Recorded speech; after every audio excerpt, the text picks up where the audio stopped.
Hustle is a season, not a lifestyle. Welcome, everybody. Glad you're here. And this is my good friend, Tom Krol. Tom is really well known for like massive, imperfect action. The mindset stuff up here in your head is like 85% of the business. It's 15% tactical, if that, right? Right. Tactical stuff is important. And so I wanted to get Tom on, introduce him to you guys, because I want him to fire you up to stop making excuses, right? And start taking massive, imperfect action. Bam. But Tom, will you talk a little bit about what are some of the key markers that you see in successful people in this business? Like what differentiates the beginner who's doing deals and the beginner who's still struggling and not doing deals? Yeah, that's what I want to hit you guys with today. A lot of people, when you hire Joe and you say, "Hey, I want this result," and you look to him for education, sometimes what I want you to look at from Joe is it's the instruction, but it's all about progress, not perfection. Mm-hmm. If you said to me, Tom, all of your most successful clients, the guys and girls who just went on to create millions of dollars of net worth, what were they doing differently? Here is some of the differences, right? Number one, first and foremost, they adopt an attitude of progress, not perfection. So when I would get on a support call and I would have clients who would say, hey, Tom, I wanted to go out and do this, but I didn't have the right contract or paperwork. So I wanted to wait till this support call until I could do this. And then you have the guys and girls who are like, "Hey, Tom, the module didn't open up yet and I didn't know what to do. So I just brought a piece of paper with me and I had the seller sign a piece of paper. I'm not sure if I could bring this." 100% of the time, if you had to put your money on who's going to have $1 million a year, it's going to be that guy or girl who goes out and who goes and makes it happen. So let's go through some of those markers. Guys, some of this stuff I'm about to tell you, you're going to say, "Tom, it's too easy. It can't be that simple." But I'm telling you, once I say these things to you, you will see that this is absolute rock solid information. So even though it seems amateurish, I would write it down, and I strongly suggest that if you really want a significant change in your life, these are some of the things to start doing. Number one, first rule. I guarantee you that if I ask Joe McCall right now, "What book are you reading?" he's going to tell me a book he just finished and a book he's about to read and a book he's currently reading. And this is one of the things that you notice with the 1% is reading all the time. No matter what your teacher told you when you were younger, especially if you're an entrepreneur, especially if you're a guy, because it seems to be more popular with the guys than the girls, but whatever you were told about some line of you're a visual learner or an audio learner, it's garbage. It's garbage. I'm telling you, get that lie out of your head right now. If you can read street signs, you can read a book. And I am telling you that if you dedicate to 8 pages per day of books, it is going to change your life. I promise you, your brain will literally physically change if you start reading. It's going to give you faster recall. It's going to give you the ability to put ideas together. Reading is so powerful that there is not a dissenting opinion about reading and the power of reading in 2,000 years of recorded history. So even there have been studies, there have been instances where parts of society have stopped other people from learning how to read just because they were so fearful of how powerful it is. It is just as powerful today. What I do in all of my books is I have these tabs that I put inside of all of my books. I read 8 pages per day.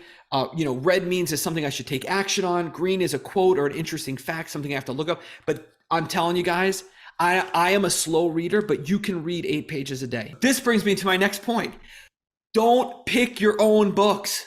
There's a lot of rules in business, right? Rule number 1, revenue in first position. Rule number 2 is everyone's full of poop. Rule number 3 is never stop doing what works. Rule number 4 is never partner when you can hire. Rule number 5 is only take feedback from 5 people, right? The people who love you, the people who pay you, the people who you pay, the people who regulate your industry, and the people who are already where you want to be. Here's the thing about rule number 2, everyone's full of poop. Sometimes if you're not careful, a really fancy book that has a new idea, it is total garbage. And what happens is when you read it, it'll pour into you, and it's the wrong book. I won't name any books because I don't like to be negative, so I won't say, but just know this, 80% of the books on bookshelves are complete firewood. If you want the books, I actually have a link. It's coachinginc.com/21 books I give to my clients who are, it's the 21 books every single entrepreneur should read. So I use it for my coaching clients who are coaches, but that's a great place to start. And it's a good book. It's all good books that are absolutely rock solid that you could count on for immediate results. The other thing that I would say too is you have to be a very good steward of money. You have to measure your net worth every single day. One of the things that happens in real estate, people are so focused on cash flow. Cash flow is the fastest way to have a major problem. All people who struggle financially, they focus on what they can afford per month by what they make. All wealthy people focus on cash flow and net worth. So what I would suggest that you do every Thursday, 10 o'clock in the morning, figure out what your net worth is, especially if you don't want to look at it. Figure out exactly what it is and measure it every Thursday. When your brain starts to convert to, oh, wait a second, I shouldn't finance a $50,000 car because that's 50% of my net worth. If you have a net worth of 100,000, all of a sudden you're like, okay, this makes a lot of sense. So cash flow is great. Net worth is equally or even slightly more important. Then you want to start making decisions on net worth, and whatever you measure will do better. Start measuring your net worth once a week and just get in the habit of doing it and making decisions based on how it affects my net worth, just not what I can afford per month. One thing I would make a suggestion on is you want to make a list. This is something you should do tonight. The benefits and the power of this are undeniable and instant. I cannot stress this next point enough. Make a list of 40 good people. Make a list of 40 good people, and on your calendar, write this down. Every 8 weeks, put one of their names in the calendar and make sure that you call those people. Hey, Brent Daniels, I was just thinking about you. Hey, Jay Connor. Hey, Trevor Mock. Hey, Joe McCall. I just wanted to say hello. And here's what you do with those people. Every week it's on a cycle, right? And what you do is you just call them up and you start reciprocity. Reciprocity means don't ask them for anything, just give to them. Hey, when you build, there's a great book by Robert Cialdini. It's called Influence. And he talks about reciprocity and the power, the great power of reciprocity. When you start a relationship by giving instead of asking. Guys, I'm telling you, those 40 people, when you want to get something done or do a deal or you need help in a deal or you want to close a deal or you need a buyer or you need cash, if you have a list of 40 influential, good, hardworking, honest people, and you could just pick up a phone, that all the funnels and tunnels and webinars and seminars and courses, they don't make any difference when you have 40 powerful people that you can call. This is one of the main differences between the people who crush it and the people who don't, is 40 people in a network. And if you are a people pleaser, like I am, and you struggle with that, and you just want to be nice and allow somebody into your circle, it is so dangerous. So because if you invite the wrong people, if you're spending time with the wrong people, the right people will see that association. They will not want to spend time with you, right? Like when I'm out with Joe's never doing anything that I wouldn't be seen doing ever, right? That's a key component to this. So if you're with the wrong people and you're thinking, oh, like I'm just trying to be polite and nice, and you think they're not influencing you, that's like going swimming and trying not to get wet. It's impossible. So avoid the wrong people at all costs. Seek out the right people. If you don't know how to get those right people into your group, read the book Influence by Robert Cialdini. Read the book How to Talk to Anyone. I can't think of the author's name. And also Never Eat Alone is another really, really good book. So if you struggle with networking or you're introvert or you're a people pleaser, that's what I would suggest for some really radical and immediate results. Guys, next thing, if you want to be blessed financially, tithing is key. I have no hidden agenda here, but there's nothing for sale on that. That's just what I got for you. It works. It's God's word is real. All right. So next thing too is whether you are Christian or not Christian, this doesn't make a difference. All of my top clients, all of them across the board, take off 1 day a week. Now, I know that there are influential people that you guys are aware of that will preach 7 days a week, Absolutely not. All you have to do is spend time with the OGs, right? That Joe and I get to meet all the time, right? I've become friends with a lot of them: Robert Kiyosaki, Ron LeGrand, and really amazing people. And I can tell you that you better take off 1 day a week. You don't earn that, you just get that. So 1 day a week, take it off completely. If you're a Christian, obviously it talks about the Sabbath. If you're not a Christian, there's a great book by Anne Lamott called Bird by Bird. It's one of my favorite books. Her exact quote is, everything works better when you unplug it and plug it back in. So including you. So take off 1 day a week, whatever you do. And you know, guys, at a deeper level, let me say this. If you say to me, Tom, you know, I've coached so many people. Who are the people who are going 1,000 miles an hour? They hit a brick wall, and they're like a shooting star. Like Joe and I know these guys, right? Like they come out of nowhere and they're having massive, massive, massive success, right? Like millions and millions, and then all of a sudden it's like, boom, they're not taking a day off, like 100% of the time. And one of the things that their priorities are wrong. So if you say like what takes out entrepreneurs, right? Like what takes us out of the game is only about 5 things, right? It's debt, it's debt, it's divorce, it's health, it's legal, and it's taxes, right? Those are like the 5 things. If you had to classify every guy and girl who comes in and then all of a sudden goes out, it falls into that category, right? If you really think about that a little bit more deeply, one thing that you'll start to realize in entrepreneurship, it's such like a breathing exercise, right? That's all it really is. It's just like a breathing exercise. If you think about debt, divorce, health, legal, and taxes, what really is the problem? There's no such thing as time management. There's only priority management. That's all there is. That's all we have. You could say anything you want to me. All I have to do is look at what you've done in the past 5 months and I'll know everything about you, right? So just keep in mind, there's no such thing as time management. There's only priority management. And all the stuff that takes us out of the game, it's really a question of what are you prioritizing? Hustle is a season, not a lifestyle. This whole idea of like, stay hungry, keep hustling, hustle. No. Absolutely not. You don't keep hustling. Colonel Sanders, that's a warning. That's not an inspiration.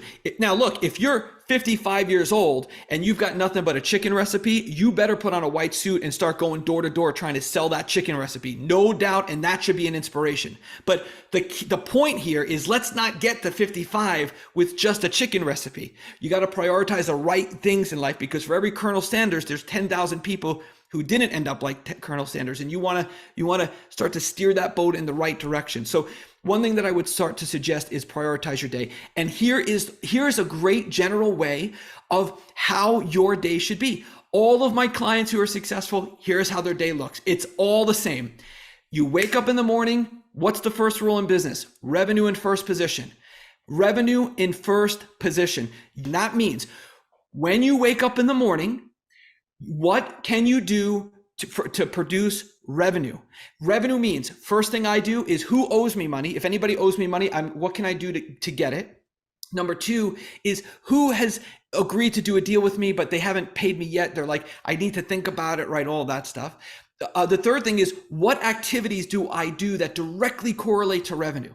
So that's what I work on in the morning. I start my day. Revenue, when my work day starts, my work day is revenue in first position.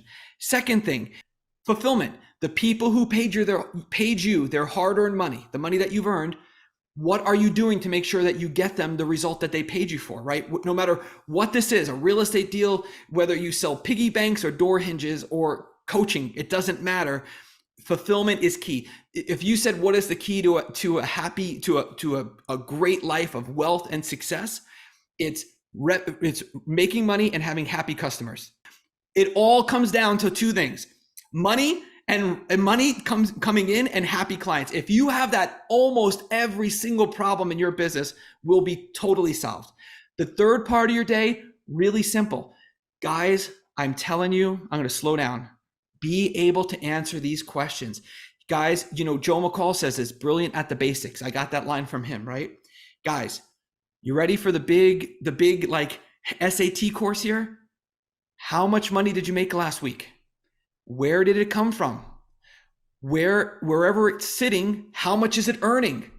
Just sometimes, my clients come in, right? And they're expecting some big fancy thing. And I'll ask their bookkeeper, like, well, where's his money sitting? And, they'll have like this big chunk of money in like Bank of America at 0.01%. When I'll tell the bookkeeper or the comptroller or the CFO, I'll say, okay, just move the money from Bank of America to like Apple savings account. It's 4.75% right now, right? Or just move the money from like Bank of America, from Chase to to Fidelity, to invest in, to turn it every 30 days in T-bills at 5.9% or whatever it is today. Then I'll get a note back, a handwritten letter. I have handwritten letters. All right, Tom, you're a genius. I'm like, okay. I'm like, I can't believe you guys pay me money to tell you, like, this is so easy peasy lemon squeezy. So guys, how much money did you make last week, right? Where did it come from? Wherever it's sitting, how much is it earning? Whatever you spent it on, how much is it returning? I mean, these are like, just know the answers is simple. Do you have to know a P&L? And yes, you should know. You should be able to, as an entrepreneur, understand how to read a P&L and a cash flow sheet and a balance sheet. You should absolutely learn it. But if you don't know the answer to those questions, P&L is like, forget it. Don't worry about a P&L. And I know it sounds silly and I'm kind of like joking around about it, but all kidding aside, guys, the amount of pain and suffering that this causes entrepreneurs, when you lose your business, if you're married with children, or it affects everyone. It affects you, your family, your community, your clients, your potential clients. It's devastating. One of the things that I can tell all of you right now, especially if you're kind of new to entrepreneurship, rule number 4 in business: do not partner if you can hire. Do not partner if you can hire. I can tell you, Joe can tell you, I'm sure. I've never spoke to Joe about this that I can remember, but this is one of the most devastating things that you can do to a business, because the number one predictor of an entrepreneur's success is his or her ability to handle pressure. So when you start a new adventure in entrepreneurship, if both of you guys are new, the problem is you don't know how much pressure the other person can take, right? So you might get to $50,000 a month and one person wants to grow and the other person's worried about like exposure and everything else. And now you have two partners that are going to fall apart and end up destroying the whole entire thing. And this is not just this problem. When you have a failure in business, it's not just that it's difficult because you lose time and money. There's also, I know it's funny, but I call it ED. And ED is entrepreneurial dysfunction, right? It means like you're so low in the trenches emotionally, your confidence is damaged. You start to question yourself. Avoid all of that and just know where your money is and where it's going and how much it's earning, and don't partner too soon. By the way, I just want to say I'm not against partners. I honestly have more partners than I'm involved in multiple, either I have a board seat or I'm involved with a lot of businesses. I don't even know the number, right? However, in every single one of those instances, all of those arrangements are with people that I could not have hired. And one thing I would start to adopt is an understanding of money, because I keep using this word success and wealth, and they are absolutely opposites on the spectrum. So let me just give you a little context on success and wealth. Success is the internal comparison to your ideal, right? So I am not more successful than you, and you are not more successful than me, because there is no comparison. I don't, like, maybe you make, $70,000 a year, but you get to spend time with your grandkids every day and you're happy and you're well taken care of, right? And that could be your definitions of success. So success is not a comparison. No one is more successful than you. This is an independent journey. Success is an internal comparison to your ideals. Wealth, total opposite. Wealth is comparative. Either you have more health and wealth and money and cash than I do, or I have more than you. That is wealth. It's comparative. In order for me to be rich, someone has to be poor. In order for you to be healthy, someone has to be not healthy. Wealth means more and better options. That's what it is.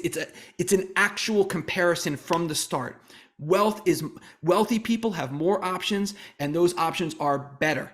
Poor people have fewer options, and those options are usually not desirable. So when you're seeking success and wealth, one thing that I would encourage you to do, and I know I'm going really fast here, so I'm going to slow down. one thing that I would encourage you to do is never, ever, ever sacrifice success for wealth. It's one of the biggest things that you're going to learn on your entrepreneurial journey. Every single time you sacrifice your success, your version of success, or you go against your values for wealth, for money, every single time you do that, you will learn to regret it. I promise you, this is an absolute fact in business. So success, internal comparison to your ideals, wealth, external comparison to other people. And that can be in money, health, network. Guys, entrepreneurship it's a great adventure. I mean, it's really, if you just prioritize the right things, it's super simple. Just don't do anything. If I wouldn't hire you to do it in your business, if I wouldn't hire you to do it in my business, don't hire yourself in your business. Hire a team. Your first hire should be an executive. As soon as you do your first deal. Let's talk about that. Let's talk about hiring an assistant. What's your philosophy? How soon should you hire an assistant? And what do you have them do? Where do you find them? Things like that. Immediately. First deal, hire an executive assistant. I am telling you, it is a game changer. Here, first of all, 50,000, we'll go from 50,000 feet down. I'll go real quick. Best book written for building a relationship on is Jan Jones. It's called The CEO's Secret Weapon. Jan was Tony Robbins' executive assistant. So if you want some insight into the relationship, that's number one. Number two is when you hire them local. Number three is when you give them tasks to do. One of the biggest rookie mistakes, and Joe, I learned this actually from you. So there's a lot of back and forth here because Joe had me sit down and write out what I was doing every so often on a notepad. So I would keep it with me. And then what I found was I was doing so many things that an executive assistant can do. Like, what in the world, right? So don't invent things that were not. This is key. Sometimes an entrepreneur, when they hire an EA, an executive assistant locally, they will start to invent things for this EA to do because they're like, well, I hired them full time and there's nothing to do. If you do that, you will actually create more work for yourself. So do not do that. Just have them, believe me, within a week or two, you have a ton of stuff you're doing and there's more than enough work for them to do. I promise. Also, every new hire, your first 5 hires in business, every single one within 90 days, you should see your gross revenue go up about $15,000 to $25,000 per month. So every time you have an additional hire in the first 90 days of that hire, $15,000 to $25,000 per month is what you should start to see by the 4th month. If you're not seeing it, it was probably the wrong hire. Also, executive assistant. Okay. Absolutely must be working. This is true of almost everybody you hire. If you hire somebody who's not working, that is a humongous risk. They're either too entrepreneurial or not working for a reason. Either one is not good. So what I would suggest is right now, every person you hire from this point forward, already working 100%, no questions asked. Also with an executive assistant, college degree, absolute must. What it does is it shows a certain level of follow through, and it also shows a certain level of intelligence, because you do have to have a certain level of intelligence to graduate from college. College is essentially like an employee factory. So when you go to get an employee, go to the factory that makes employees. Don't go to, I hate to say it that way, but it is what it is, right? So also on an executive assistant, what I would suggest is that they have a QuickBooks background. They should know a little bit about bookkeeping. That's a really huge benefit. And then the other thing too is to be sexist is that I normally see that females are better at this than males. If you take all of my clients and you take all of their EAs, practically 100% it's a female. And one little piece of advice is your wife or husband is a better judge of character than entrepreneurs are. So have your wife or husband do the final interview. So kind of like wind it down to 2 or 3 people. And then Julie, I've always done this. You're going to be spending a lot of alone time with that person. So, you'll be traveling with them occasionally. Have your spouse pick out the final person, because you want them to be comfortable with whoever you decide to hire. So that's like that's really, really good. And we got to wrap this up. Bam. So good. Thanks, Tom. Have a good one, everybody. Bye guys. Enjoy the day. Thanks, Joe. Bye-bye.